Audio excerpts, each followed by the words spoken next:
Overshadowed by my parents' favoritism toward my twin, I reached out to my uncle, who encouraged me by gifting me a car. 23F, need to get this off my chest. I've been holding this in for so long, trying to tell myself that things will eventually change, but recent events have shown me that I can't keep pretending any longer. This is about my twin sister, Emma, 23F, and how our parents, Linda, 48F, and Robert, 50M, treated us differently throughout our lives, including our professional jobs at one of New York's major corporations. Growing up in our suburban home wasn't too bad, assuming you didn't mind being continually overshadowed. Mom is a real estate salesperson who lives for open houses and client lunches, someone who views every social contact as a potential sale. Dad owns his own accounting firm, and they're all about upholding the perfect image: a spotless home, manicured lawn, country club membership, and private school tuition. However, that meticulously produced image functioned best when Emma was the focal point. I first noticed the trend around the age of 6. It wasn't evident at first, more like puzzle pieces that only made sense years later. When we went shopping for school supplies, Emma got the trendy backpacks and elegant pencil cases, while I got the practical, robust ones because they'll last longer. Emma's birthday parties were elaborately themed affairs with professional entertainment and personalized cakes. My family gatherings were simple, since you prefer quiet celebrations, don't you, sweetie? The holidays were when the disparity became painfully obvious. Every Christmas morning, Emma would open the latest must-have toys, the costly dolls, the newest gaming systems, and everything she'd circled in the holiday catalogs. I'd get educational toys or practical gifts like clothes because you're the responsible one. I have a vivid memory of one Christmas when Emma received a large dollhouse that cost more than most individuals spend on their entire holiday shopping. I was given a collection of science encyclopedias because they'll help with your studies. When I expressed interest in the dollhouse, Mom swiftly remarked, "Let Emma enjoy her special gift. You have books to read." Elementary school presented its own issues. Emma struggled with reading from an early age, so our parents hired several tutors and spent hours helping her practice. When I needed help with math, Mom would tell me to try harder. Emma joined every after-school activity she desired, including dance, gymnastics, and cheerleading. When I begged to join the science club, Dad answered, "Maybe next semester, when we have more budget," but that semester never came. By middle school, I had learned to value my intellectual abilities. I pushed myself in my studies, obtaining consecutive A's and plaudits from teachers. However, this created another cause of tension. Emma had a meltdown after I won the school science fair in 7th grade because she wasn't getting any attention. At the family supper that night, instead of celebrating my accomplishment, Mom spent the evening soothing Emma, telling her, "Everyone has different talents." Dad just sat there, occasionally staring at me with discomfort rather than pride. The tendency became more pronounced during high school. I completed all advanced placement classes, joined academic clubs, and tutored other kids. Emma, on the other hand, prioritized popularity and social activities, achieving just passing marks while excelling at making social connections. During the college application season, I spent numerous hours improving my essays and applying for scholarships. Emma applied to 3 institutions, each with relatively simple admission standards. However, Emma's admittance into our state university's business school piqued our parents' interest more than my acceptance to many top-tier universities with hefty scholarships. When we both got employment at Stellaris Corporation after graduation, I figured things would finally change. I was accepted into their extremely competitive management training program after completing 6 rounds of interviews and tests. Emma was hired in sales after meeting the department head at one of Mom's real estate networking events. You'd think that working in the corporate world would level the playing field, yet our family dynamics followed us like a shadow. In my 9 months at Stellaris, I have routinely exceeded my analytics targets. I created a new reporting system that saved the organization more than $200,000 in the first quarter alone. My team leader has already suggested me for an early promotion. Emma, on the other hand, is well known for planning office social events and nurturing client ties. She hasn't fulfilled her sales targets yet, but she reminds our parents that building relationships takes time. Mom and Dad's reactions to our various job paths have been predictably biased. When Emma organizes a successful client lunch, Mom posts about it on all social media platforms with headlines such as, "So proud of my baby girl, making waves in the corporate world." When I earned an excellence award for my cost-saving ideas, Mom texted me a quick, "That's nice, honey," followed by 5 texts about assisting Emma with an impending client presentation. The office dynamic itself frequently feels like a rerun of our childhood. Emma's workstation is on the 15th floor in the sales department, where she deals with a steady stream of visitors. My workstation is on the 12th level of analytics, where I spend the majority of my time working with data and creating reports. Emma is frequently the center of attention at business events, while I stay in the background, focusing on keeping our projects on track. Last month, I believe things might finally change. Our department bosses announced that they were choosing team members for a distinguished 2-week training session in our Singapore office. Both Emma and I were nominated as candidates. For 3 weeks straight, I worked late at the office, methodically preparing my presentation and project proposal. I examined previous successful applicants, studied the Singapore office's activities, and produced detailed proposals for possible cross-market projects. Emma, in her own style, concentrated on networking. She spent the same 3 weeks treating key decision-makers to lunch and organizing after-work social activities. I overheard her say to someone, "Why worry about presentations when you can build connections?" It was such a typical Emma attitude that I almost had to chuckle. Last Tuesday, we gave our final presentations for the Singapore program. The selection committee included senior executives from both administrations. I presented a full analysis and cross-market approach, including expected outcomes and execution deadlines. Emma followed me, presenting what she called a people-first approach to international collaboration, which centered on team building and social activities. I felt confident in my chances. My presentation was robust, supported by statistics and concrete strategies. But deep down, I had a nagging suspicion that something would go wrong, as it often does when Emma and I compete for the same thing. The findings were released Tuesday morning. Our department had summoned us both to the conference room. Emma was selected for the Singapore program. What was the reason? Her natural ability to build relationships would be beneficial to international cooperation. I sat there, attempting to keep a professional demeanor as my gut twisted into knots. The saddest thing wasn't missing the opportunity. It was seeing Emma's perfected expression of phony modesty when she accepted the post. But that wasn't the actual blow to the gut. During my lunch break, I overheard Emma on the phone with Mom. "Yes, it is for 2 weeks. No, I will not be alone." "Really? Would you and Dad do that?" "That would be wonderful." My heart plummeted before I really realized what was coming. Later that evening, during our monthly family meal, which Mom insists on keeping even though we're grown-ups, they dropped the bomb. Emma was not only going to Singapore, but her parents had decided to make it a family vacation. They'd purchased tickets to follow her, intending to support her throughout this significant career milestone before spending an additional week traveling Southeast Asia together. I sat there, pushing my food around on my plate, waiting for them to reveal my participation in these plans. Instead, Mom turned to me and said, "Won't you take care of the house while we're away, honey? Make sure you water my plants. The expensive ones in the sunroom require special attention." Emma couldn't help but add her own spin. "Don't worry, sister. I'll send you plenty of photos. You can live vicariously through me," she chuckled, as if it were a joke we were both in on. Dad merely kept eating and avoided eye contact, as he normally does in these situations. I excused myself from dinner early, claiming I had work to complete. As I drove home to my apartment, memories came flooding back. All the times I'd been excluded, disregarded, or dismissed. Emma had dance recitals, therefore they were unable to attend my science fair victories. Emma needed assistance with her college applications, so they scarcely acknowledged the scholarship announcements. The constant barrage of not nows and maybe laters that defined my childhood. Emma was already telling everyone at work this morning about her great news.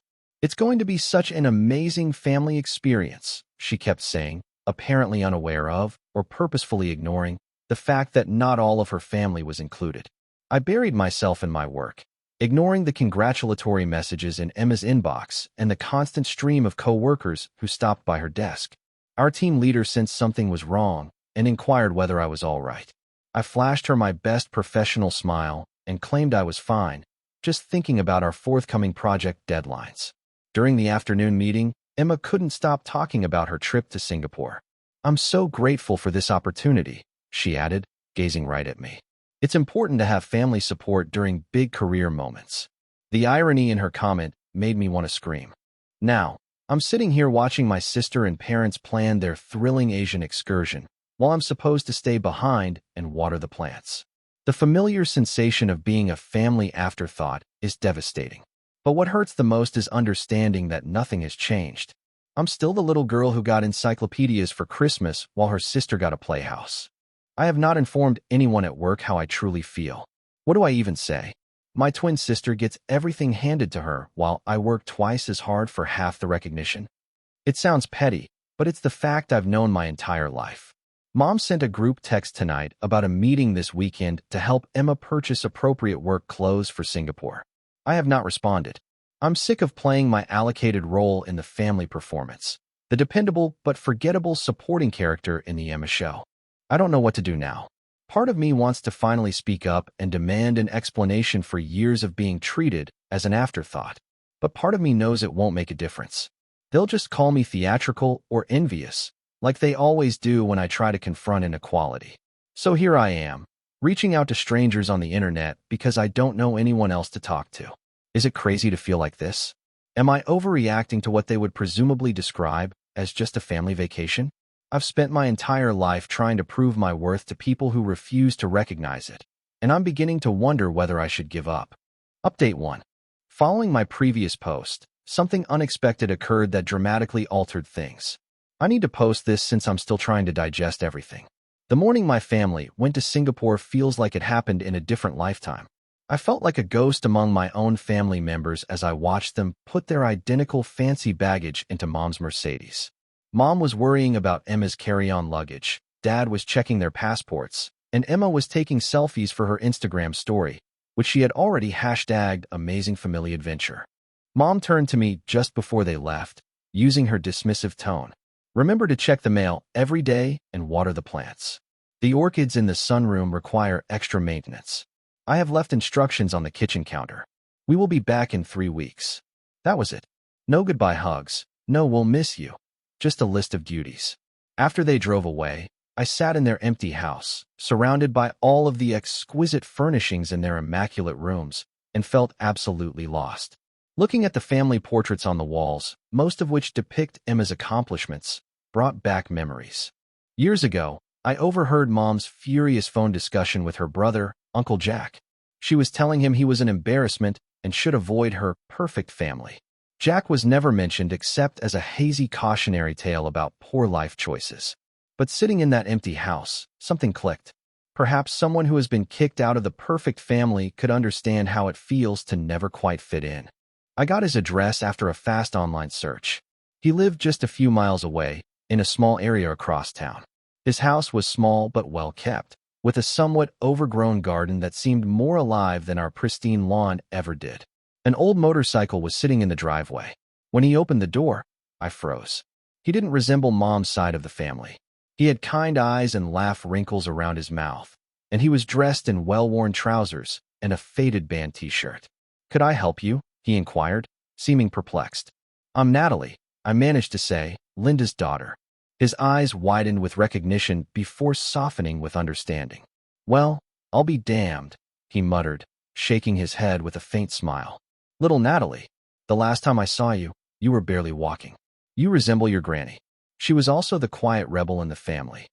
His home was messy yet comfortable, stocked with books and classic vehicle models.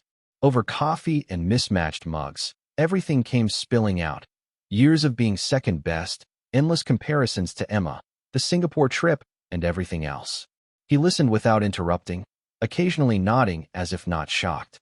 "Your mother," he finally concluded, "has always cared about appearances. When we were kids, she was the ideal daughter, while I was the family disappointment since I opted to be a mechanic instead of attending college." Sounds familiar. We spoke for hours. He told me about growing up with Mom, how she was always obsessed with creating the perfect image, and how she shut him out totally when he refused to give up his embarrassing vocation and pursue a career in finance as she preferred. "But you know what?" he said, showing me pictures of his auto shops. Being excluded from her idea of perfection was the nicest thing that ever happened to me. I got to live my life on my own terms, start my business from scratch, and marry someone I love rather than someone who looked nice on paper. Before I left that first day, he inquired about my plans, employment, and dreams. Nobody in my family had ever expressed such real interest in my life. When I told him about my analytics work, he understood and appeared genuinely impressed with my accomplishments. Jack called a few days later and invited me to his house. When I arrived, he was standing in his driveway alongside a brand new BMW 3 Series. My heart almost stopped when he held up the keys and said, "It's yours." I looked at him as if he had lost his wits.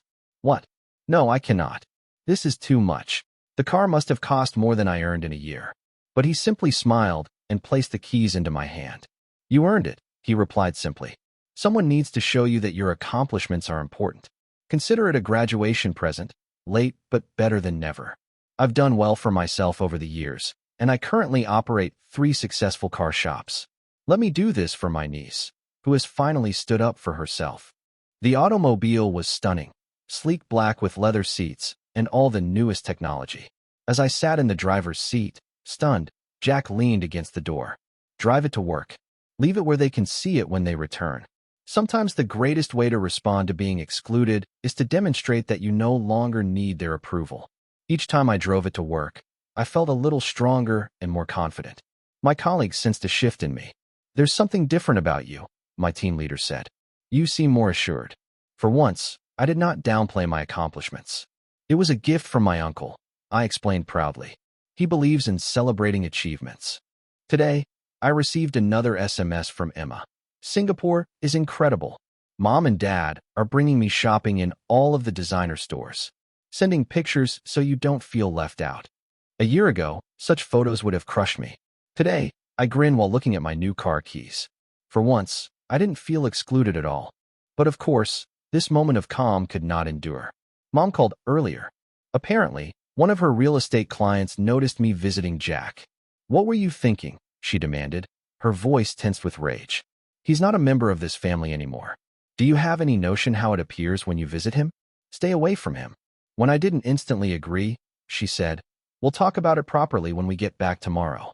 They'll return from their trip tomorrow. I've parked the BMW in our driveway, so they can't miss it. I know there will be drama.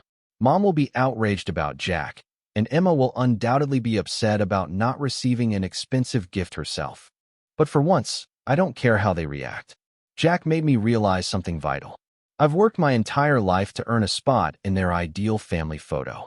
Perhaps it's time to start taking my own pictures. Update 2. Everything burst just as I predicted, but not in the way I had hoped. A lot has transpired since my last update, and I need to explain how everything is altered. When my family returned from Singapore, I was sitting on Jack's porch when my phone began to buzz with texts. Emma had arrived home first and noticed the BMW in the driveway. "What the hell, Natalie? Where did you get the car?" This was followed by a series of progressively irate text messages. I drove home to confront them, feeling surprisingly calm. When I arrived, they were all standing in the driveway. Mom looking as if she had swallowed something unpleasant, Dad avoiding eye contact as usual, and Emma with her arms crossed, still dressed in her Singapore airport attire. "Who bought you that car?" Mom demanded before I even stepped out. When I informed her it was from Uncle Jack, her face flushed an unusual shade of red. "Jack? That lowlife mechanic who couldn't even complete college? Return it immediately." Mom snapped. "No," I said, surprised by how calm my voice was. "I am not returning anything. Uncle Jack bought me this car because he is pleased with my accomplishments, which is something you wouldn't comprehend." Emma stepped forward, hand out. "Please, Nat, don't be selfish. You know I'll look better driving it. I work in sales and appearance is important in my position." I laughed. Actually, I laughed. Unbelievable. You just returned from a luxury trip that I was not invited to, and now you want my car. Mom's expression tightened. "If you don't hand over those keys right now, you can find somewhere else to live." "Funny you should say that," I said, walking to my car and opening the trunk to display my packed baggage. I was planning on leaving anyway. The expression on their faces was priceless. Mom's mouth expanded and closed like a fish out of water. Emma simply gazed, her perfect Instagram pose finally shattering. Dad shuffled uneasily, but as always, said nothing. "Don't worry," I murmured, getting back into the car. "I will send you photos. You can live vicariously through me, for once." I drove directly to Jack's residence. He had already arranged the guest room, as if he knew exactly how things would play out. "Stay for as long as you need," he offered, helping me with my things. It's about time someone in this family stood up to Linda. The following few days were bizarre. I began preparing for my new life by transferring to a different department at work, one that had been attempting to attract me for months, and looking for my own apartment. But Emma couldn't let me enjoy a moment of peace. She began posting on social media about toxic family members and ungrateful sisters. The posts were always carefully phrased to make her appear as the victim while portraying me as the villain. "Some people can't handle others' success and lash out instead," she said beside a photo of my vacant childhood room. "Sad when jealousy ruins relationships." Our mutual high school acquaintances began to contact us, asking what was wrong with me and why I was causing problems with my family. Emma had always been the social media queen, meticulously constructing her image as the ideal daughter, and she was now utilizing the platform to dictate the narrative. But something unexpected occurred. My coworkers, who had seen me work twice as hard for half the accolades, began protecting me. My team leader celebrated genuine achievements by posting a photo of our department's success metrics, which I had helped enhance. Other coworkers told stories about my efforts to the organization. Then, last Friday, Mom arrived at my new office. She strode in as if she owned the place, swinging her luxury bags. "This has gone on long enough," she declared. "You have to come home and fix this. People are talking." I looked up from my computer, observing how quiet my coworkers had become as they watched the scene unfold. "Good," I said calmly. "Let them chat. Maybe they'll finally understand what's been going on all these years." "You've changed," she replied, her tone stern, "and not for the best. This is not you, Natalie. This disobedience, this attention-seeking behavior, it's beneath you." "No, Mom," I responded, rising up. "This is who I am. You just didn't notice because you were too busy making sure Emma was in the spotlight." She attempted a different strategy, lowering her voice. "How about family loyalty? What would others think if they saw you living with Jack and driving his car? He's no longer really a member of our family." "That's where you're incorrect," I answered. "Jack has been more family to me in the last few weeks than you have in my entire life. He actually sees me, Mom, not just Emma's shadow." "He's using you to get back at me," she said. "You're just too naive to see it." I shook my head. "No, Mom. For the first time in my life, I can see everything clearly. You can leave now. I have work to do." She stayed there for a bit, evidently looking for anything else to say, and then turned and walked away without another word. Later that day, Jack called to tell me something fascinating. "Your mom showed up at my shop," he added, laughing. "She wanted to talk about my will. I think she's concerned that I'm leaving everything to you. Linda is always thinking about what's in it for her." "What did you tell her?" I asked. "I told her not to worry about it," he added. "But honestly, Natalie, her coming here isn't for the money. It's all about control. She's terrified of what I might reveal about the past." When I questioned what he meant, he paused. "Let's not open that can of worms just yet. Focus on your future, youngster. You've got bigger things to worry about." And he's correct. I'm settling into my new life now, and my work is going great. It turns out that when you're not constantly trying to prove your worth to people who never acknowledge it, you have a lot more energy to actually do your job. I'll be looking at apartments next week, and I'm even thinking about going back to school for my MBA. Emma continues to post her passive-aggressive updates, but they no longer hurt. Mom continues to try to get me to see reason, and Dad continues to avoid conflict by saying nothing at all. But for the first time in my life, I feel free. Free from constant comparison, free from the never-ending need to earn their approval, and free from living in Emma's shadow. Sometimes I look at old family photos and feel a twinge of sadness for that little girl who worked so hard to be seen. But then I look at my life now, my career that's finally taking off, my supportive uncle who celebrates my accomplishments, my new friends who value me for who I am. And I realize that little girl finally got what she always wanted. Her own approval, rather than her family's, was preferable. I'm not sure what the future contains, but for the first time, I'm looking forward to finding out. After all, some family stories must finish in order for new ones to begin. Thank you for watching. If you haven't subscribed yet, please do so and hit the notification bell to stay updated with more shocking real-life stories happening around you.